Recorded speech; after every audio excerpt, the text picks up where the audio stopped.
for Flabonga Monthrothacube. With Dayle and Tony breaking all the rules. Talking tech, biz, and straight up chaos. Quick fire guests, oh yeah, we slay those. Good afternoon. My name is Dayle Rodriguez, and this is Flabonga Monthrothacube. With me today, I've got my awesome co-host, Tony. Just Tony, no last name. Just Tony. Yeah. All right. Today I'm just Tony, and I'm about to cough. So. I mean, you could have muted yourself. You have the ability to look. Sorry. We also have our fantastic guest, Sam Horner. Fantastic. You know, Sam, has anyone told you you have a lovely voice? Has anyone told you that before?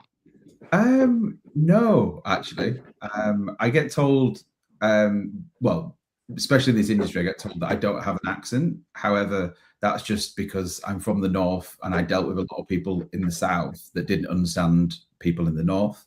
So I've had to dumb it down a little.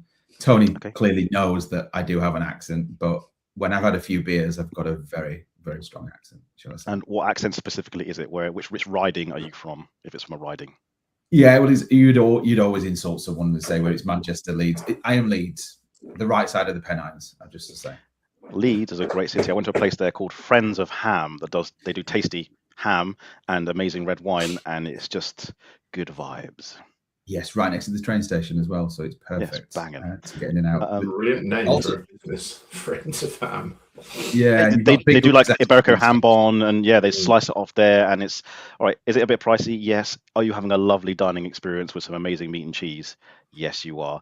Going to jump into the comments real quick because I think it's Catherine Frimond who's watching from YouTube. Thanks, Catherine. Your local bookkeeper, that is Catherine Frimond. I've never heard the song before. OMG. You do not have a strong Leeds accent at all. Oh, my Leeds accent is terrible. That's why. Yeah. Oh, you meant Sam. Yeah, Catherine's actually from Leeds as well. So is she? Yeah, big Leeds fan as well. Yeah. Dad's from Leeds. Yes, I know this. Yes. Sorry, Sam. We've gone on a tangent before we even got to know you. Instant we know your name is Sam Horner. Sam, what do you do for a living? Oh, good question. I work for Penfold Pensions. So I head up the accounting partnerships at Penfold. I guess just to give you a background, I've been in the industry for 11 years, believe it or not. And I have the bald patch to prove it. Yeah. I didn't see that coming. I did not. No. That was a wow. Yeah. Well, if you're under 5'9", fine, which neither of you are, or you don't see me often, or on screen, you're fine. But if you do see me in person or you see me walking away, you can see the bald patch. And I'm not afraid of it. You know. Can I give you some advice, Sam? Yeah. You need to update your LinkedIn profile pic because you look better now than you do in your pic. Oh, thank you. That was actually a lockdown. That was a lockdown. Okay. Picture. Well, you're looking pretty suave right now. You get updated. Oh, thank you. I'll take that. I'm enjoying these. I hear that you come on here to get abused, but so far, is this you buttering me up and then? I will turn on you in a second. Yeah, you can never say. Absolute second. Right. Sorry. So you work for Penfold. I assume there's a Danger Mouse joke there somewhere, but we're not going to go there. What is Penfold? Sorry, Penfold Pensions. What's so good about Penfold? Why is it different? Why is it new? Why is it innovative? Great question. I guess take it back to why Chris created Penfold. If we think Chris who? Sorry. So Chris is the founder of Penfold, and probably would help, wouldn't it? But that does help. I got what you meant, mate. No, yeah. I know what you meant as well, but there are some people who don't operate in our industry. Like, who the fuck's Chris? So sorry, please continue. No. And interestingly, Penfold started in the pub as well. As Chris, all great ideas do. Yeah. Chris and Pete, the co-founders, just realised that the pension industry is just so old-fashioned in the way that it operates. If you think banking and the way that banking was done back in the day, when I was in banking as well, as to what Monzo and Revolut and Starling did for the banking sector. Ultimately, Penfold is here to do the same. It's here to disrupt the norm, but actually put the power and the visibility in the employee, so the user. we know, auto enrollment came in what, 2012, I think it was, it first started to be implemented. And everybody just went for what the government option, which at the time was Nest, and that was it. And it was never thought as a benefit. It was just, we need to put something in place. We just default and we'll just choose Nest and that's it. But never, or very rarely, do businesses look at what else is out there. They don't shop around. They just think, okay, we've got it set up. It's 3% from us as a contribution, 5% as the employee, and that's it. And that's literally all that gets done. And yeah, look, this is why Penfold exists to educate the end user.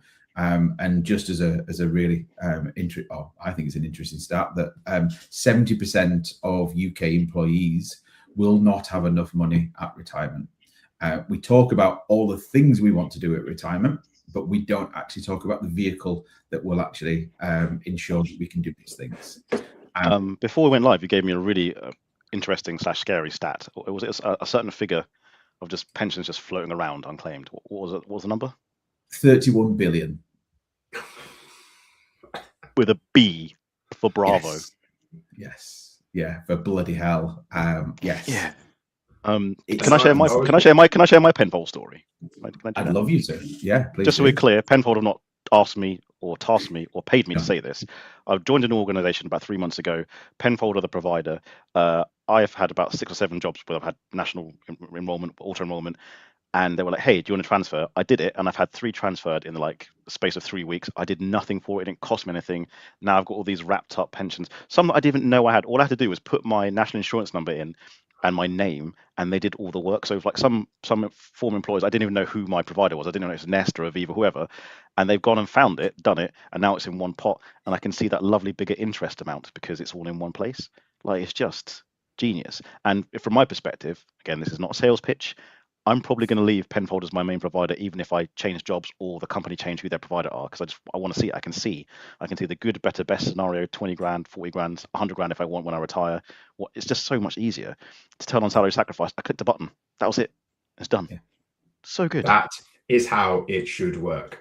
I've had to go through that pain of, and none of this is scripted, guys. We're just literally riffing. I had to go through that pain some time ago to go and have the disappointment that I didn't have tons of pensions stacked up that I'd somehow been paying into historically. But I had to go through that pain myself to find that out. And then some of my original employments, which I'm fairly sure had some pension attached to it in some form or other, that they were just like, I just can't find your record of employment there. So I just kind of gave up. So I was like, well, I'll come back to it later because it's not going anywhere, is it? That's good to know. Catherine Freeman, assume you have opted for their ethical fund too, Dayle. No, I have not. I want to see the world burn. Fuck it. Right. I realise I've forgotten something really important. Apologies to our fantastic sponsor, Nomad Flow. That's right, this show is sponsored. Nomad Flow are an amazing company, founded by Lee Stallard, who has years of experience working on the fintech side of things, Xero, Soldo, and working in practice as an accountant. And what does Nomad Flow do, essentially? They sort out the activation gap between fintech suppliers and accountants. If you're an accountant and you put in some amazing system and for some reason your staff or clients aren't using it, or if you're a fintech provider and your clients, your accountants aren't using it, get Nomad Flow in, they'll sort it out. Tony and I have both spoken with Lee and met with him several times. The reason why I accepted his sponsorship is because we know what he's talking about. We agree with him in practice. So yeah, if you're an accountant or bookkeeper watching this, or a fintech vendor, honestly, have a chat with Lee, free 1-hour consultation, to get you where you want to be in terms of, shit actually working. That was not scripted, as you can tell. I think it's more real when it's not scripted, don't it? I want people to know it's genuine. We like Nomad Flow, and we like Lee. If it was shit, we wouldn't let him sponsor us. So we wouldn't allow it. I think that Lee is a super knowledgeable guy, right? And I used to work with him at Xero and have kept in touch over the years. And always, he's one of my favourite people to talk to. I don't think he gets the credit that he deserves for his knowledge as well. I think, do you know what I mean? I mean it, and if Lee, if you're listening, I mean this in the nicest possible way. I think you deserve more credit for your knowledge and input into the world than I see you getting, which might be just my view of it, but yeah. Sam, go on. Can I just, while we're on the Lee love train as well, when I was made redundant last summer from Swoop, Lee was the first person to reach out, and I'd done a panel session with Cheryl Sharp and Stephen Paul, and Lee had done the filming for it. And off his own back, he cut it all up into little bite-size videos and stuff. And he sent it to me and said, look, this will be great for you prospecting when looking at potential employers. Now, he didn't need to do that at all. And I didn't ask, no, nothing. And genuinely, I love that guy to bits. And I would do anything to help that guy because he, as you said, he is so knowledgeable and he builds some awesome stuff. I feel like my WhatsApp to you to say, I hope you're all right, mate, under-delivered there. Totally. Oh, jokes. All right. Obviously, we love talking about Lee and Nomad Flow, but we should probably speak to our guest. Yeah, we should. Let's do that. So, Sam, you mentioned, we're going to go back into your career history. You mentioned Swoop. What was or is Swoop? I know what it is, but for the people who might not know. Yeah, so Swoop's a funding platform. So that when I say funding, that's anything from grant funding, equity raises, debt funding. They also looked at any kind of cost savings for a business as well. So Penfold is in there as well in terms of identifying potential pension savings, or if they're wanting to set up a SIP or anything like that from a tax perspective. So yeah, look, I was with them for 4 years. They were predominantly direct to client or customer, and then we built out the accounting channel or advisor channel as it's known today. Can I ask you a mean question? Yeah, go for it. In my mind, Capitalize were their biggest competitor. What were the differences between the two? Yeah, great. Yeah, and to be honest, that was we were always put up against Capitalize because that was the first one, I guess, within the industry, within the accounting space. I guess the distinct difference was Capitalize was debt funding predominantly, debt funding, whereas Swoop was the grant finder tool, whether that be local grants, national grants, innovate grants. Then equity as part of that as well. So it was just looking at the whole, and then the business savings side of it as well. So and again, look, if it wasn't for Capitalize, I wouldn't have been able to have a platform in the channel, in the accounting channel anyway, because they paved the way essentially. So yeah, hats off to them in what they built and still building. To be fair. Would you like a Tony question, a daft question, or a serious question next? My own category. Well, yeah, because here's the thing, right? Your questions are that perfect balance between a little bit silly but serious. And we know my daft questions are fucking daft, and serious questions are somewhat boring to some of our viewers. So, yes, Tony, you have a special category. You are special to this show, and you are cherished. Okay. Let's not clip that bit, though. Let's go. Okay, we'll go with Tony Talks. Go on, mate. Tony Talks. I like this question because we've asked it to a few guests who operate in like the world that you operate in. In fact, I've got two questions actually. So the first question is, like, you've spent a lot of time in and around sales, right? Doing various different kind of pieces in that puzzle. What makes good sales to you? Like when you're working with someone and like, yeah, they're good. Like what are the things? For me, in this industry, specifically in accounting, it's having the ability to build a relationship like that.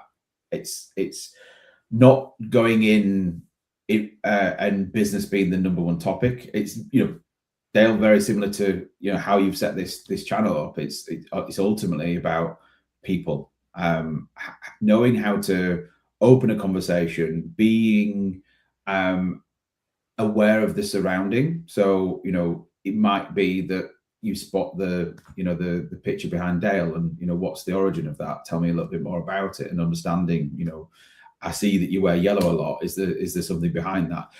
Just little things, like Tony, you look like you're hotspotting today. What's the problem with your broadband? Yeah, inside joke there. Yeah. Sore subject still. Yeah, sorry, mate. Sorry. No, don't apologise. Don't apologise. It's all good. Yeah, and being transparent. Part of the reason why I've got my kids on here is to create a conversation. I go into a Zoom call or whatever for the first time. No one's ever spoke to me before. It shows you know, I'm a family man. It shows that I'm human. It almost breaks down a barrier. And one of my biggest frustrations, and this is to anyone who does this, don't blur your background. Share your background, because that shows a window into you. And there was one. Well, unless your house is really messy, don't. No, I don't know. I don't know, because that's also a point of conversation. And yeah, exactly. And you know, I mean, look, let's see how messy, you know, it genuinely is. But give people a window into you as a personality. Yeah. Now, Sam, you've watched and listened to this show before, so none of these questions might surprise you, right? No. Are you ready? No. Okay, so how many kids you got? 2. So which one's your favorite? Depends which day of the week it is. Well, you just pointed to one of them. So was that a mistake or was that on purpose? That was a Freudian point there. Yeah. This one. Both a mistake, Dayle. No. So Oscar is 8, Georgia is 10. Okay. Very different personalities. Oscar's as mad as a box of frogs, and Georgia is your dependable, lovable, just quite grounded individual. They're so different. I mean, second child, yeah, absolute nutter. Demands more attention, but Georgia demands more love. Equally, yeah, I mean, look, genuinely depends which day it is. If he wakes me up in the middle of the night, then I prefer Georgia. You know, just really, really depends. It's one of my favorite questions to ask. It's my favorite ones. Do you know what? It still surprises me now when you ask that question, how few people go, I can't answer that. And how many just jump in and go, it's that one. Yeah. I don't know if you're bothered about it either, you know? Like, I'm not that I keep score, but like I've got a rough running tab in my head. Early when I asked it, the people were more diplomatic and go, I don't have a favorite. They said real quick. Then it's gone to people pausing. I'm like, well, you've paused. You definitely had to think about it. Means you got one. And there are about 3 or 4 individuals, very specifically, who without hesitation have named a child. I'm like, the internet is forever. Like, they might be young now, but they'll see that at some point. In fact, I'll make sure they see it. But that's not the point. Like, there's sowing seeds now that he can reap in the next 15 to 20 years. Yeah, we'll have the kids on in 10 years' time. Be like, the fuck, Dad? Yeah. Like, yeah. I don't know, statistically, it's usually guys who are quicker to say it. Yes. I have to say, when Helen was pregnant with, I'd never say we were pregnant because I think that's weird, by the way. No, you were still smoking and chain drinking. It was great. Like, yeah, I mean, I know I ate more. I did eat more, put more weight on, but I wasn't pregnant as well. Just to point out. And when we went for the to find out the sex of what is now Oscar, I did say to the midwife, I will genuinely be disappointed if it's a girl. I honestly will, because you know. First time round, I was like, if it's a boy or a girl, it's fine. But second time round, I really wanted a boy. I think because I'm one of 2, and I've got a sister, Helen, wife, she has a brother. I think it was just, yeah, for me, it was like, that was just the dynamic that I wanted. Don't get me wrong. Maybe I'd answer now and say, yeah, I prefer Georgia to the other daughter, I guess. Who knows? But yeah, I was very adamant that I did want a boy. Thank you for your honesty. It was a pleasure. Fine. You'll always get that. All right, let's slip into food mode, because I get the impression you're a man who likes food. That's not a comment on your weight or size, but you like some good foods. All right, when we're talking global cuisine, not takeaway, do you have a favorite global cuisine? Good question, Dale. Yeah, I think that sounds a surprise, Tony. Yeah, I think Thai, to be honest. Is I do love Thai. However, this might be controversial. I don't like coriander. Me too. Yes, found another one. So I used to think it was controversial. Yeah. No, I love coriander, but I've actually learned, like, recently, there's people with certain genes that makes coriander taste atrocious to y'all. Yeah. So you guys are missing out because it's delicious. But same with cucumber as well. Some people who generally don't like it because there's a gene, honestly, that makes it taste bitter or soapy or just something genuinely unpleasant that you guys don't like it for that reason. Frimond. Yes. It is insane. Primo it is insane. So it's 3 against 1 right now, because I think coriander's awesome. So we sometimes do food challenges with the kids, and you know, like if I don't know, if you lose, like, they'll have to eat a spoonful of English mustard, which is very funny, especially when it burns the nose. How old do they have to be before that's unethical? Oh, it's fine. When it becomes unethical. All right, yeah. 2. But yeah, the one that is my arch nemesis that they always get is cucumber. My kids they eat it and they're like, it just tastes like water. I'm like, it is the strongest, most powerful taste I've ever. I'm like your kids. I love cucumber. I will just chomp on one as a snack, like a whole cucumber. Just done. It's great. Yeah, they do the same. So with mine, like I say, they've got mustard, vinegar, all sorts, and mine's it's just eating a piece of cucumber. But the tiniest bit, it's just kills me. It's awful. Do you get that little bit when they bring out like the curry and they've just garnished it with that little bit of coriander? So for me, it's fine if it's cooked as well. So if it's in something and they've used it, it's fine. It's fresh coriander specifically, and the seed's nice as well. But same. I've always hated it. And do you know one thing I wanted to share with you both, actually? And I thought of you when I was eating it, because it was just before 12 o'clock. I was feeling a bit of stomach rumbling. What do I eat? I'm not quite ready for my tuna and eggs, but I'll have something. And there was half open pack of chorizo and some baby bells. Piece of chorizo either side. Yep. Beautiful. No, what I also saw last night as well, just very quickly, the new s'mores. But you do it with cheese, meats, and crackers. So a s'more is like an American thing with like a cracker and chocolate you melt together. Are you saying they do the same thing but with cheese? Oh, marshmallows. Well, thank you. Yes. Yeah. Cheese, meat, and crackers over open fire. I'll definitely give that a go because I don't have much of a sweet tooth, so that sounds fantastic. So coriander and cucumbers are your kryptonite. Thai's your favorite food. What's your staple food? What's your go-to? You know, hard anything in the house and you whip it up. Anything with eggs. Genuinely, like at the minute, it's everything's on sourdough. Literally poached eggs, scrambled eggs. Boiled eggs. So every Monday I'll do a dozen boiled eggs, and I have 2 for lunch with a tin of tuna. That's just my Monday to Friday lunch. Just eggs and tuna, nothing else. Yeah, a bit of mayonnaise and just mix mayonnaise. Chop it. Chop the eggs up into it and just mix it on sourdough or just by itself.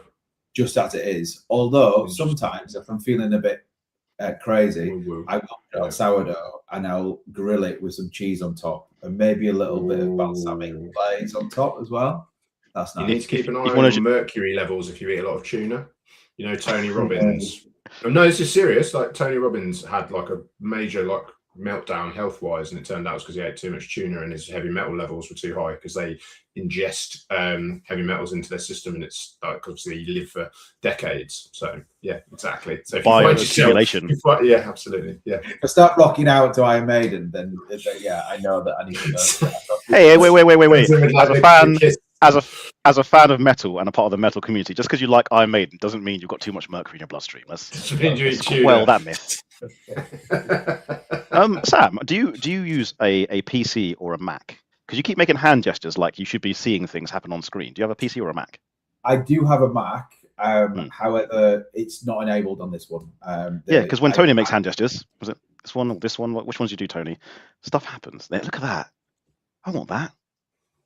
Yeah, I think there must be a setting on it. All my old ones used to do it. I'm just doing it just because.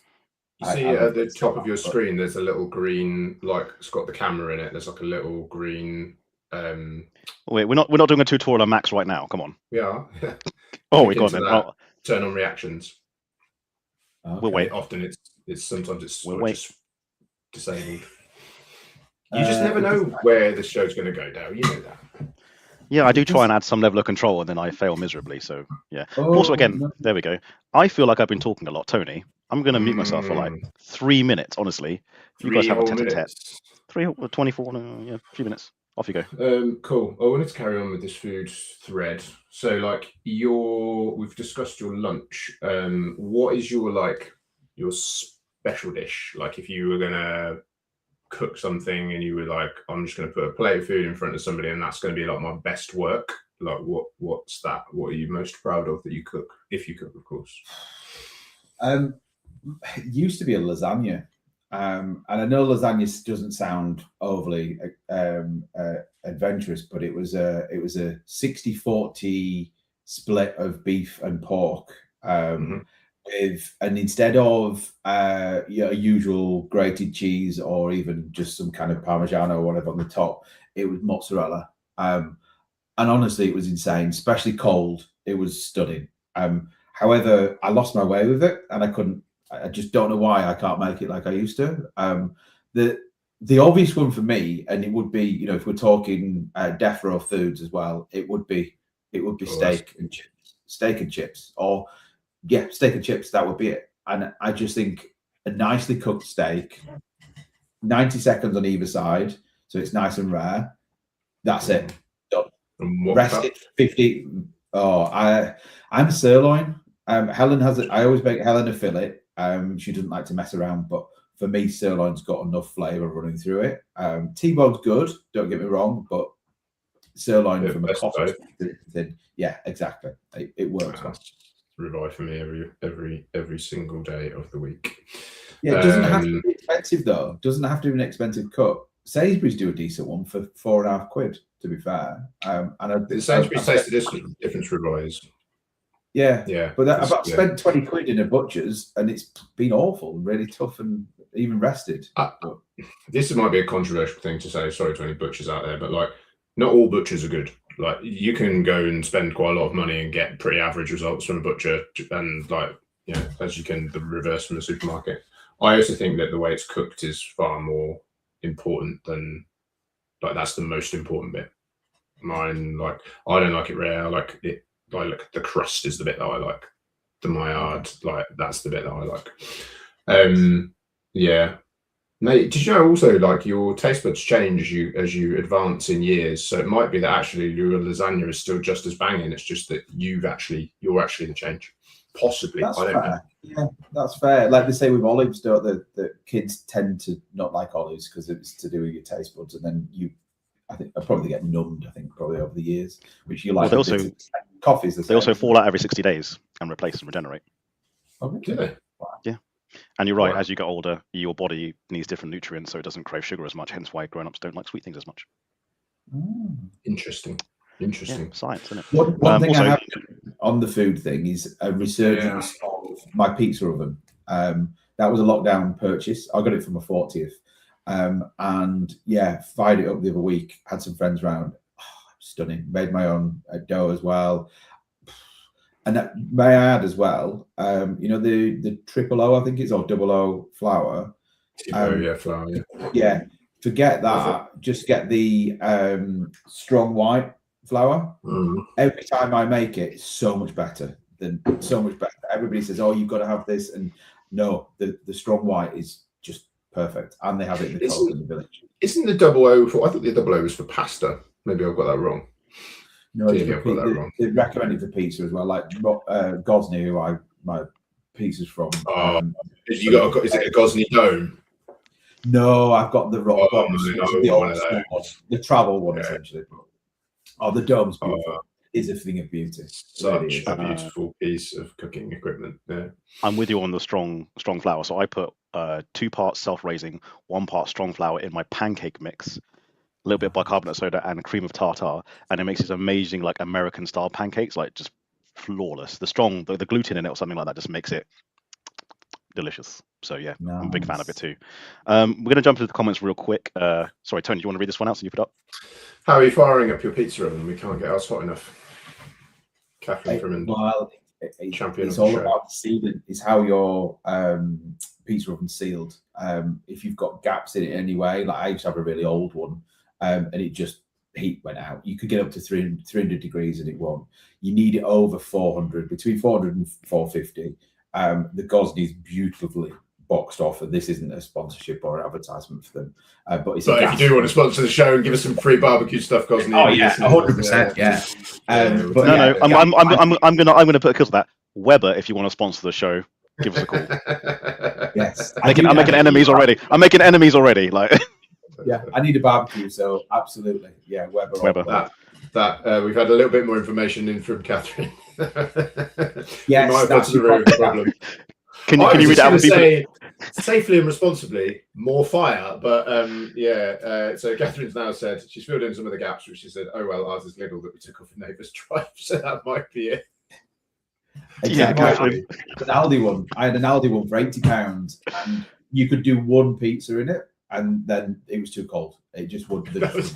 So, yeah. Annually, one pizza annually. Literally. And it was like, it had to be a 35-degree day so that the pizza oven had heated up ambiently enough for you to get. Oh, yeah. We're going to zoom out again, which I don't usually do once we zoomed in because we've gotten serious and intimate. But we're going to give Sam Green a quick shout because he's noticed something that other people may not have noticed. Yeah, we are. Sam Green, if it hasn't been mentioned yet, can we appreciate the alignment of Sam's picture frames in the background? Yes, we can. In fact, let's put Sam over here, and let's just do that. And we're going to admire it for a good 10 seconds. I do need to water the plants, just to add. Do you think the central one could be slightly straighter? It could be, well, but I didn't want to be petty. You know, what I'm thinking though, do you know when you do like use PowerPoint and like Google Slides, and you're trying to equidistant 2-3 objects, and it comes up with the little sort of grey like kind of markers to show you've got them in the right place? I'd love to be able to put them on the wall, on the screen somehow. Obviously, that's beyond my technique. Which one needs moving, and which way does it need moving? Okay, so the middle one, the central one is leaning to the left slightly, so bring the right top down a little bit. I think. This is scintillating viewing. Literally hanging pictures. This is why Lee sponsored the show. Scintillating views. Yeah. Do you think that's worked out? I think you made it better now, yeah. Yeah, I think so. Yeah. Right. That's it. So Sam, look at Sam Green got Sam Horner's back, making sure it's all precise. Thanks, Sam Green. I normally hide that one so you can't tell. Let's bring everyone back. Tony, we noticed that Sam Horner was drinking some coffee earlier, which means we've got to ask him the hot beverage question. Yes, we have. Yes. Over to you, good sir. Thank you. So this question has grown over recent times. So Indy Tatler is responsible for the third arm of this question, and I think was it Catherine Frimond? It was Frimond and Marcus Batson. So it was coffee Batson, first, yeah. And then Marcus Batson doing a wind up with Catherine Frimond about how she has her tea because she's a northern lass and he insulted her disgustingly. And then Indy came on a couple of weeks ago and added hot chocolate to the mix, which just blew my mind. Exactly. So what used to be do you drink coffee is now what is your hot beverage of choice? Coffee, tea, or hot chocolate, or some other? Coffee all the way. I love coffee. Not like me, short and strong, but yeah, as we said earlier, a fat white, as I called it.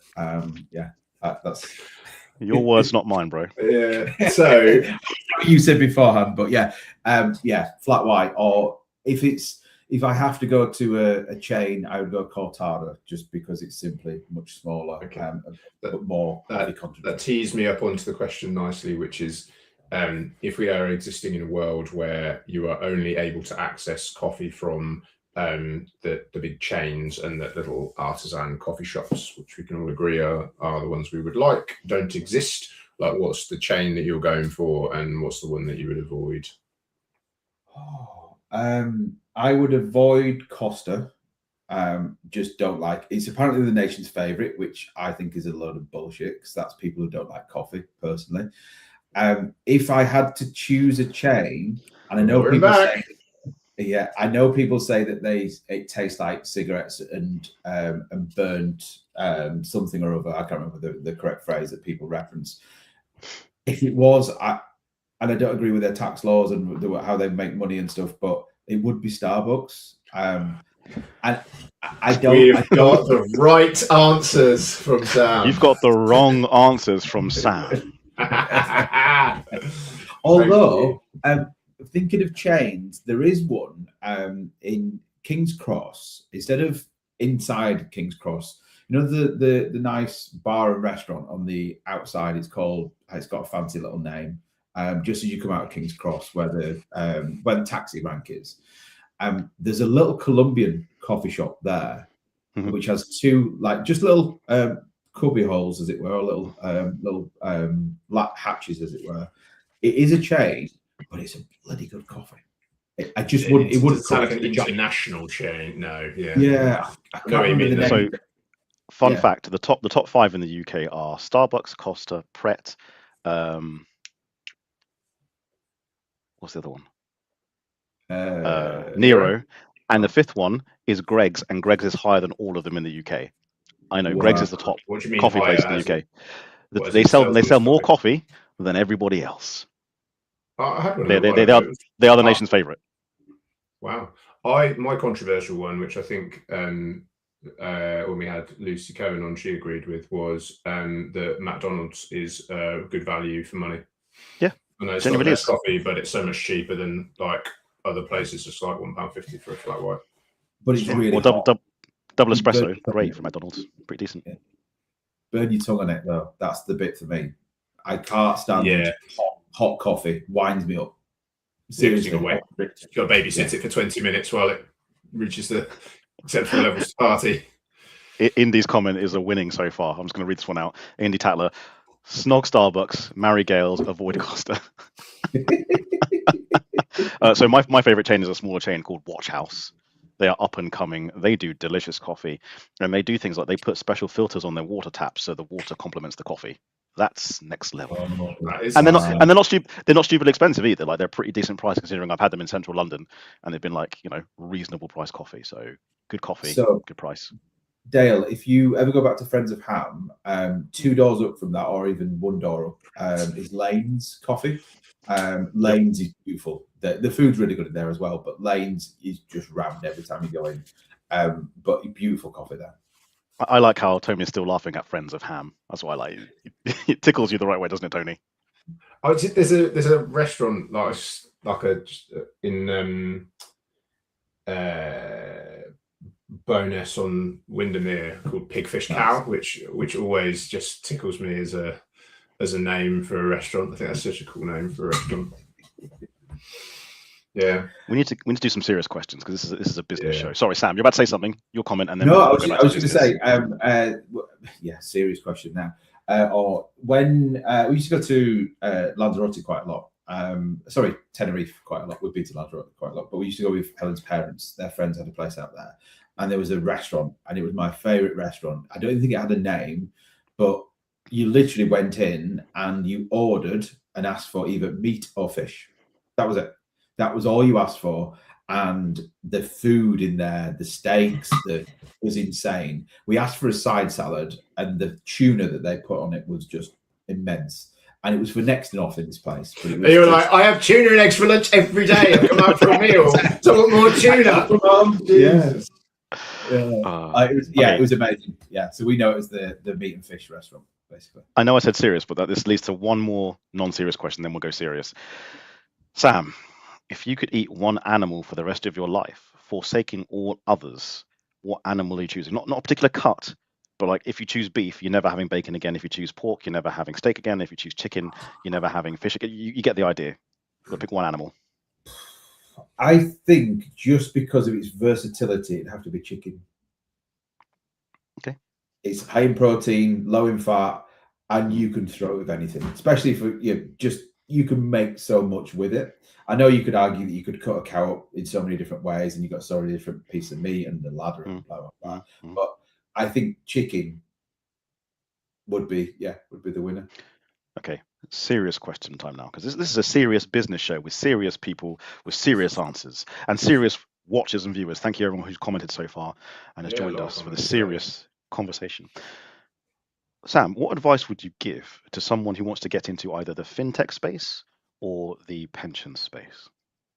Like a younger person, just leaving school or contemplating university, someone of that age. Great question. What advice would I give them? For me, I think the biggest and most important thing is, and I know this is going to sound stupid because you go, well, who are the right people? But it's connecting to the right people, finding the right networks, finding the right, understanding where people hang out, and just, it's quite I suppose a complex question, this, but yeah, it would be, if I think about now, the power of my, where my power lies is my network, and genuinely, and if you ever for me, when I got made redundant, it was the closest thing to seeing who will come to your funeral. Because of the well wishes and the people that come out and and genuinely take time out of their day to send you a WhatsApp, do a video for you like they did and so on. Not that it's better than you to anybody is. No, He is. I can never do that. Yeah, genuinely, That, that for me was just the validation that what I've done over the last 11 years and built some amazing relationships, and that was that was my wealth ultimately within this space. So I would say absolutely find out who the right people are, and introduce yourself to them, ask the questions. The majority of the people in this industry will give you 10-15 minutes for free, and they will, because we all. Who are the right people? Are we talking speak to the CEO of a fintech, speak to the partner of an accounting firm? Who are the right roles? You have to name names, but who are the right people? Well, I mean, without blowing our own trumpets, the three people on this call today who know the industry, know the people, and who's within them. Like I always say to my team, one thing that Dermot does very well with the curly whirly list, I was like, I share that list with my team who haven't worked with accountants, or they haven't worked with accountants for long, and so on, or the industry. I'm like, this is a good barometer of who the right people are to speak with, whether you're speaking to them direct or you're just ingesting their content. Follow them on LinkedIn, comment on their stuff, try and engage with them, because I'm pretty certain the majority of those people on there would want to help the people coming through. And if you look at when we all first started out of this industry, we didn't really have much to go off, and we've had to build it and graft it to get the relationships and contacts and so on. Being able to give them that lift up and elevate them, I mean, I'm all for it. It's about the next generation, isn't it? That is my claim to fame. I've been on the list once, and I can honestly say, no, I'm pulling the ladder up behind me. I'm helping no one. Jog on. I'm joking. I like to think I'm a helpful, nice person. No, thank you. That was a really good answer. Let me think if I can think of another serious question. Okay. I've got one. So if you want to have a think, then I can go. If you want to go, then go crack right on it. One more, and then we'll go to a Tony question, because they're usually better questions. You frame them way better than I do, by the way. You do. You give context. What is the one thing about this industry and the space you've worked in for the last couple of years that grinds your gears, that you wish either more people knew, or again, people coming in don't know? What do you think they could not do? Basically, I framed it negatively. Good question. On purpose. The biggest challenge we have from, and I say we as a collective, as the vendors servicing and supporting accountants. And I did a post about this, which actually got me a feature, and I got a multi-pack of curly whirlies from Dermot. It was a couple of years ago on ghosting. For me, the great example is, we go to accountants. We've just been 2-3 weeks ago, and people say, yeah, I'm really interested. I want to know about pensions, and I want to be able to support my clients. They book a meeting in and don't turn up, or they turn up to the first meeting. They absolutely love it and say how amazing it is. You follow up with a nice email, or the content that you're supposed to be sharing with them and so on, and that's it. You get nothing at all. No, thank you for the information. I'm going to come back to you when I'm ready, or whatever. Just gone completely.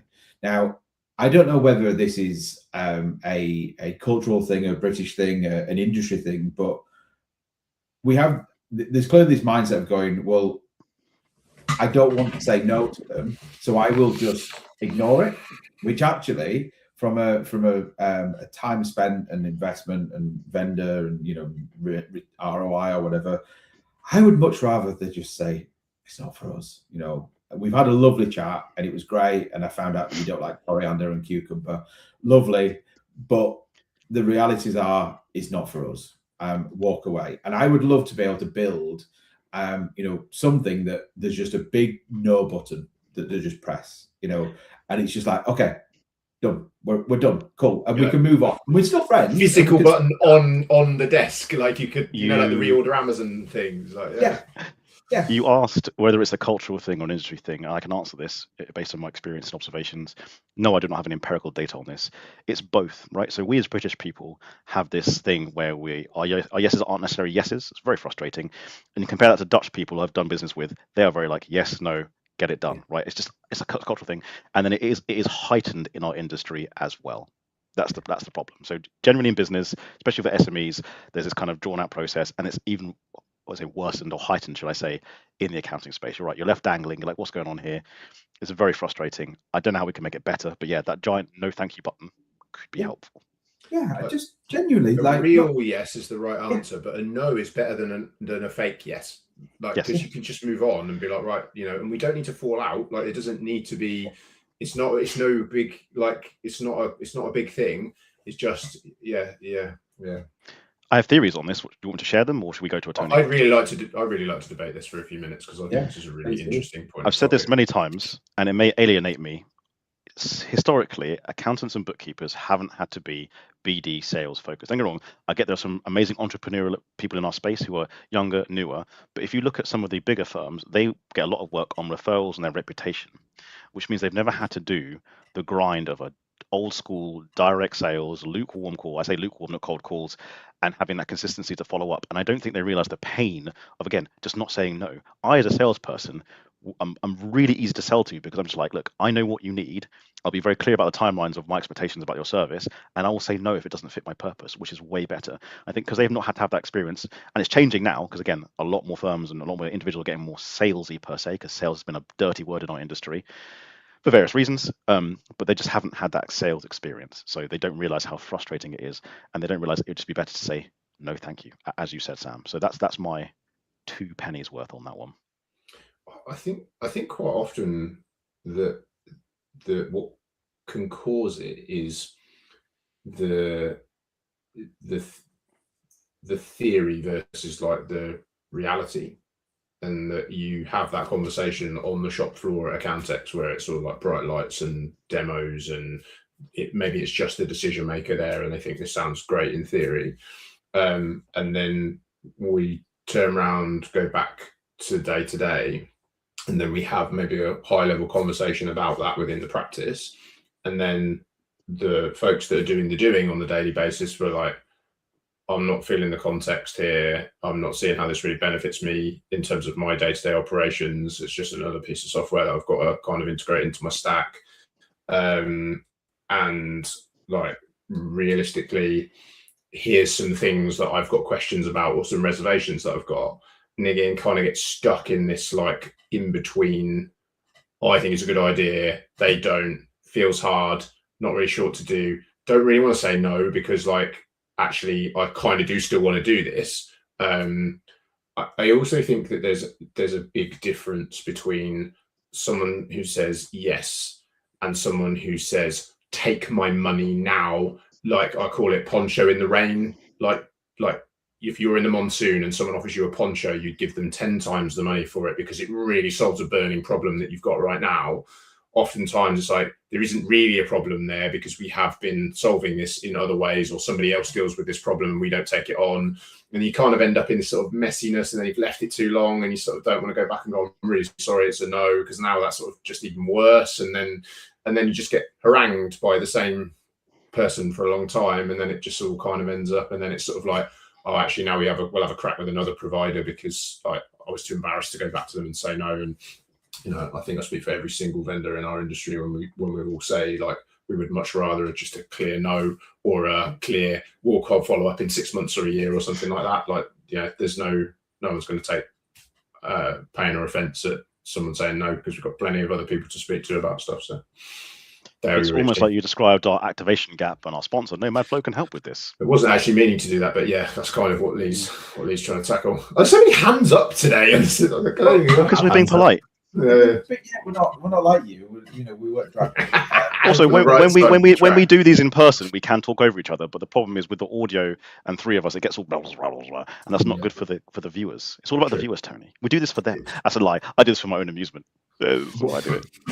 So one firm that I worked with a couple of years ago, and I did did the pitch and everything for them, and they loved it. But they said, and it was really refreshing to hear. Who's banging?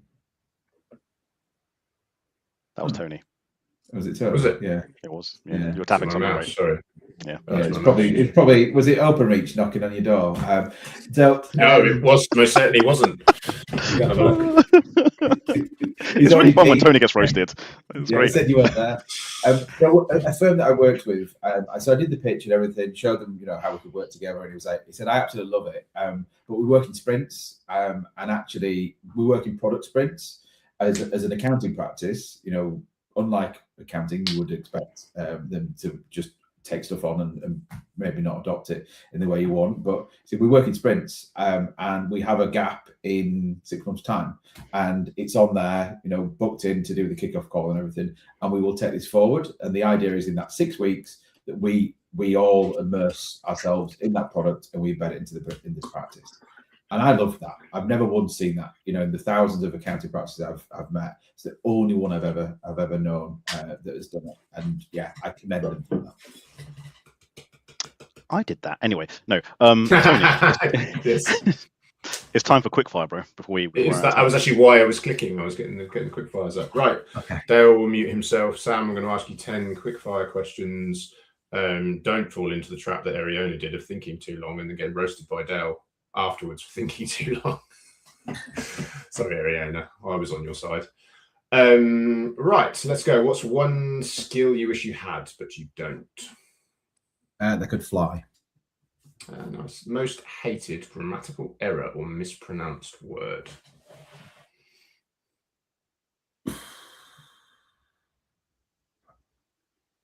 I don't have one. I'm going to get roasted now. Specifically, usually people do. Right. There it goes. Yeah, we'll go with that one. Who are your celebrity lookalike or lookalikes? Mine, Brad Pitt, obviously. Obviously. I often get apparently there's a guy on Instagram who does food that I keep getting told I look like, which I think is the Todd guy. He's got glasses that are a similar shape to you, but Keith Lemon. That would be it. Keith Lemon, I got a lot. And actually, I have a picture of me on my stag do as Keith Lemon. If you want to share it at some point, Lee, this would be a perfect opportunity to just clip in a little Keith Lemon shot. What is your best ever 1 in a million trick shot? Think like hole in one, like that kind of thing. It actually was golf, and I mishit a shot for about 100 yards out of the green, and it rolled on and went in. However, none of my friends saw it. They saw it went in the hole, and I made out it was a really good shot, but it wasn't. It was a proper terrible. Was it the right hole that it went in? Yes, yeah, thankfully it was. Keep it clean. But what's the most adventurous thing you've ever done? That would be in New Zealand. So in space of 2 days, did skydive, bungee jump, and canyon swing. And since then, the canyon swing's shut down because someone hit the canyon and died. Ooh, wow, yeah. That was adventurous then. Yeah, very nice, very nice. If hours and money were the same, what would you do for a living? If hours and money were the same, what would I do for a living? Yeah. So if all jobs. This sounds really sad, but I do what I do now. I genuinely love what I do, and I honestly do. There we go. There you go. What is the life hack that you recommend the most often? Life hack that I recommend most often. Oh, there was one the other day that I got. I can't think for the life of me. You put me under pressure. You watch people on quiz shows and you go, why do you know that's the answer? It's so simple. Under that pressure, I might have to comment afterwards. That's the nature of the quickfire round. Under pressure. Right. Ding, ding, ding, ding, ding, ding. Sorry. What is your spirit animal? Spirit animal. I would have to say a bear because of a bear hug. I love to hug. Yeah, hugs are top tier, mate. Yeah. I'm a good hugger. Two more. What business have you always fancied running? Business have I always fancied running? Do you know what? I would like, money aside, I would like a coffee shop. I would like. There's lots of them. There's lots of them, so they must make money. Yeah. And the final question, which we usually close out on, is who should we have on the show? Who would Lee you like to Starr, listen to? if you haven't already had him on. We've had him on at least twice, possibly 3 times. Oh, okay. Yeah, it's fine. You can say Lee Starr. He'll be back on soon.